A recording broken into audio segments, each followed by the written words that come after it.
Thank you once again for making Locked On Cougars your first listen of the day. All right. I wanted to finish off today's show by saying farewell to a BYU legend that, as I mentioned, some of our younger listeners may not be aware of who he is, but I've got to change my headwear here as I record this because I got to pay the proper homage to this individual. And I'm going to put this on. Many of you are going to recognize it immediately, but we've got to say farewell to Jake Shoff. Now, obviously, he's a namesake of my own, but Jake Shoff passed away after suffering what the authorities described as a medical episode, and then his car flipped over. He was extricated via the sunroof from his vehicle. It was the point of the mountain on I-15. He ultimately succumbed to his injuries this past weekend. Awful, tragic loss, because Jake was never the star at BYU. He was a star in high school. I can assure you of that. I remember actually watching him play for American Fork for a short time, but he was a really, really good basketball player, but more importantly, a really, really good human being. I've got a connection to Jake very loosely. Ben Criddle, obviously, many of you know him from Cougar Sports 960, now ESPN The Fan. Ben was Jake's brother-in-law. Jake had married Ben's sister. And during my time working with Ben, just some different BYU things over the years, I should say, I had limited opportunities to interact with Jake, but always came away very impressed with him as a human being. The other thing is I'm young enough I was in high school when Jake was doing his thing. I was actually in junior high and high school when he was doing his thing at BYU. As I mentioned, he was never the star attraction at BYU. In fact, he was the backup to the star attraction in Rafael Arujo. Many of you will recognize that name. Was this awesome 6'11" bruiser at center for some of the best teams that Steve Cleveland had during his time as BYU head coach. But then there was this headband wearing, cutoff t-shirt wearing big man who would come in to relieve Hoffa, and his name was Jake Shoff. And Jake, he was a fun dude to watch. He looked like the everyman out there. He inspired me. I was a guy who played church ball. I was never tall enough or big enough to really play anything more than that. But watching Jake do his thing made you think, you know what? If he can do that, I can do that. And I loved watching Jake Shoff play hoops for BYU. And I know that many of you out there listening and or watching to this podcast will be able to say the exact same thing. He was a delight to watch because he went out there, and while his game was unorthodox in many people's eyes, it was effective. And that's I think also what set him apart as a basketball player. He was never the most in shape. He was not the complete, built like a Greek god. Like Rafael Arujo was carved out of granite. He looked Hoffa, and a guy like in this current BYU squad, Keba Keita, they're what you think of like just super athletic, cut, defined athletes. And Hoffa was just this physical specimen. But Jake came in, and while he wasn't the most cut guy, you knew what he was going to offer, and that was a bruising style. He was unafraid to throw his body around. He was unafraid to play at a very high level, and BYU fans embraced him. I guess the modern comparison, but it's a completely different comparison, but think of how beloved Richie Saunders was the past 2 years for the BYU basketball team. Richie was never, like I said, the star attraction. Now this year he is. Let's clarify one thing.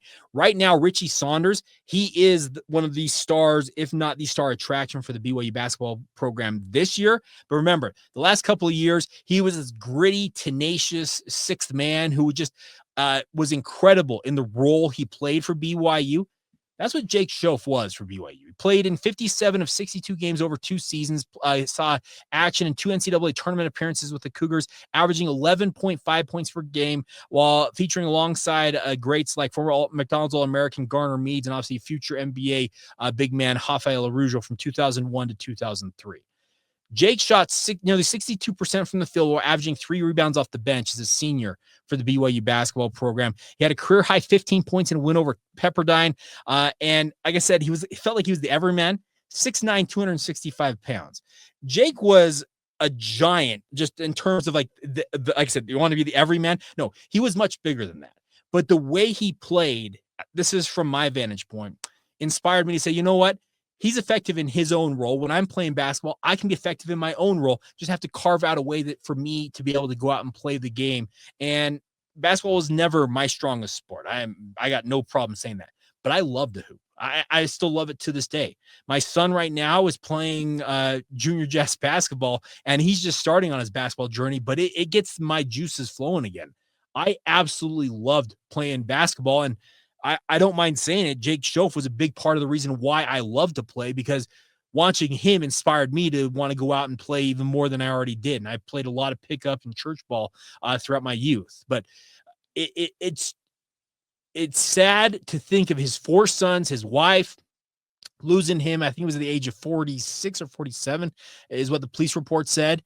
It's far too soon to lose a guy like that, because like I said, the limited interactions I had with him over the years, he always was kind. You can go and look at the different people who have posted about Jake. There is nary a bad word being said about this guy. People absolutely loved him, and he lived to hold people up. He worked in addiction recovery for many, many years. I think that was what he was still doing at the time of his untimely passing. He is just an incredible inspiration, I think, to all of us. And I just want to publicly express my condolences to the Shoff family, to the Criddle family. It's tough to lose people like that, because Jake is the best of us. I said that on social media in the aftermath of the news officially coming out. And that's why I put this headband on, because that was one of the iconic things about his time at BYU. Go back and look at any picture of him playing on the court for BYU. He had that cutoff t-shirt underneath his jersey. By the way, some of the best jerseys in BYU basketball history. That's my personal opinion on that matter. But he had that cutoff jersey, and he had the white headband.